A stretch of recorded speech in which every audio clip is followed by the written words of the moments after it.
Item గీటం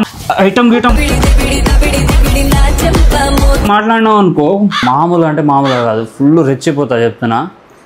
A few moments later. ఇదేంది తీర్థం ఇస్తున్నావా? ఓ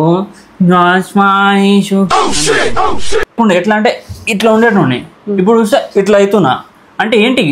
what is the reason of the problem? You, because you know food, no ఏది లేదు నా కాడ. అలా తింటున్నావు, పందిలా తింటున్నావు రోజు. మొగుడికి ఇచ్చే రెస్పెక్ట్ మొగుడికి ఇస్తే బాగుంటుంది.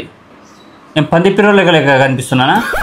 రోజు నేను బయట వారంకి 2 సార్లు ఇంట్లో తింటున్నా, 4 సార్లు నేను బయటనే తింటున్నా. ఎట్లా కనిపిస్తున్నా నీ కంటికి? మొగుడేగా కనిపిస్తున్నానా, బయట పనులేగా కనిపిస్తున్నానా? ఏమండి మీరు వచ్చేటప్పుడు ఏమైనా తీసుకురండి నాకు. గిన్నె నాకుతావు, ఇది నాకుతావు. నేను ఎట్లా, నేను కుక్కనా నేను? కుక్కర్ ఏమేమి వేస్తారు చెప్పు, అలాగోలు బులగోలు చెప్పు, ఐటమ్స్ చెప్పు నాకు. ఆల్ ఐటమ్స్ చేస్తాము.